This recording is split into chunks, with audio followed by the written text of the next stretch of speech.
નેપાળપુરમાં સુરતના પટેલ પરિવારના 3 સભ્યો ગુમ થયા છે. માતા પુત્રી સહિત પુત્રનો સંપર્ક તૂટ્યો છે.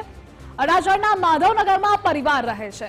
મીનાક્ષી પટેલ, જ્યોતિ પટેલ અને પરેશ પટેલ લાપતા થયા છે. પરેશ પટેલ 15 વર્ષથી અમેરિકામાં સ્થાયી છે. તો 23 ઓગસ્ટે અમેરિકાથી નેપાળ પહોંચ્યા હતા. 26 ઓગસ્ટે કૈલાસ માનસરોવર યાત્રાએ નીકળ્યા. ઇમિગ્રેશન બાદ માતા સાથે અંતિમ વાતચીત થઈ. પૂર બાદ ત્રણેયનો પરિવાર સાથે સંપર્ક નહીં. ત્રણેયની સલામતીને લઈ પરિવાર ચિંતિત છે. તો સરકાર પાસે પરિવારની માહિતી આપવા અપીલ કરાઈ. ઉત્તર નેપાળમાં આવેલા વિનાશક પૂરના કારણે અનેક તારાજી સર્જાય છે, તો કેટલાક લોકો લાપતા પણ થયા છે. જેમાંના ગુજરાત અને સુરતના પણ કેટલાક લોકોનો સમાવેશ થાય છે. તેમાંના એક પરેશ પટેલ નામના વ્યક્તિ, તેમની પત્ની અને તેમની બહેનનો પણ સમાવેશ થાય છે કે જેઓ હાલ સંપર્ક વિહોણા થયા છે અને પરિવાર ચિંતિત બન્યું છે. ત્યારે પરેશ પટેલના જે માતાશ્રી છે એ આપણી જોડે મોજૂદ છે. સીધી વાત કરીશું તેમના જોડે. જણાવજો, કેટલી તારીખે પરેશભાઈ સુરતથી અથવા તો ક્યાંથી ગયા હતા, ક્યાં જવા માટે? અમેરિકાથી 20 તારીખે નેપાળ આવેલા. નેપાળથી એ લોકો 23 તારીખે મારી છોકરી બોમ્બેથી ગઈ તો નેપાળ એ લોકો 3 મળ્યા અને 26 તારીખે ત્યાંથી એ લોકો ઇમિગ્રેશન થઈ કરીને ઉપર જવાના. એટલી વાત 26 તારીખે થઈ સવારના 6 વાગે. પરેશભાઈ જોડે કોણ કોણ ગયું હતું અને તેમાં કોણ સામેલ હતા? પરેશભાઈની સાથે ખાલી એમના વાઈફ અને બેન, બીજું કોઈ નહીં. શું નામ છે? વહુનું નામ જ્યોતિ છે અને દીકરીનું નામ મીનાક્ષી છે.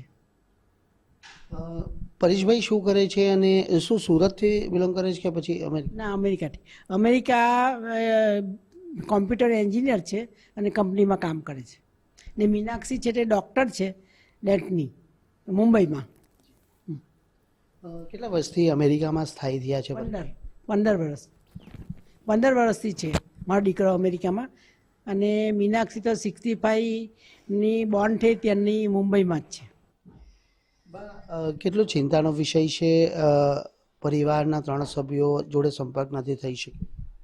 ચિંતા તો ઘણી થાય છે ભાઈ. મારો એકનો એક દીકરો છે. આજે આવી રીતે આમ થયું છે તો મને ચિંતા તો થાય ને. મને મરવાની એટલી બધી ઈચ્છા છે કે મારા દીકરા દીકરી સહી સલામત હોય ને મને મળે પાછા, એવી મારી એ છે, આશા છે, ભગવાનને પ્રાર્થના છે. અહીંના કોઈ સ્થાનિક તંત્ર જોડે આપની વાતચીત થઈ છે? ના, અહીંયાથી કોઈની નથી થઈ. કોઈની થઈ નથી. પરિવારમાં અન્ય કોણ છે અને શું એમના દ્વારા કોઈક સંપર્ક કરવાનો પ્રયત્ન કરવામાં આવી રહ્યો છે? પરિવારમાં એની બેન છે ને એની મારા જમાઈ છે, એની મારફતે કોન્ટેક્ટ કરવાનો ટ્રાય કરે છે એ લોકો. શું કહેશો, સરકાર પાસે શું આશા અપેક્ષા અને અપીલ છે? સરકાર પાસે એ જ આશા કે અમને આની માહિતી આપો. એની માહિતી અમને જોઈએ છે. જે હોય તે પણ અમને માહિતી મળવી જોઈએ એમ. પરેશભાઈ અહીં સુરત આવતા હતા આપને મળવા? કેટલા સમય? 1 વર્ષ પહેલાં આવેલા. અમારી મુલાકાત થઈ છે અને ત્યાર પછી હમણાં આવ્યો છે. છેલ્લી ક્યારે મુલાકાત થઈ હતી અહીંયા આવ્યા? હમણાં નથી આવ્યો, હજુ તો હવે આવશે. ત્યાંથી જઈને આવવાનો હતો. તો બિલકુલ આ હતા સુશીલાબેન, જે પરેશભાઈ પટેલના માતૃશ્રી છે અને જોઈ શકાય છે કે તેઓ ખૂબ જ ચિંતિત છે અને સરકાર તેઓને તેઓના પુત્ર અને જે વહુ અને પુત્રીની જાણકારી આપે તેવી આશા અપેક્ષા છે તે તેઓ સેવી રહ્યા છે. પરંતુ હાલ તેઓની કોઈ પણ જાણકારી હાલ સામે આવી નથી. મહત્ત્વની બાબત એ છે કે હાલ તેઓ સુરતના જે અડાજણ વિસ્તારમાં રહે છે અને સુશીલાબેનનો આ એક પરિવાર છે. જોઈ શકાય છે કે તસવીરમાં પરેશ પટેલ ઉપસ્થિત છે અને તેમની ડાબી બાજુએ જે જ્યોતિબેન છે કે જેઓ તેમના ધર્મપત્ની થાય છે.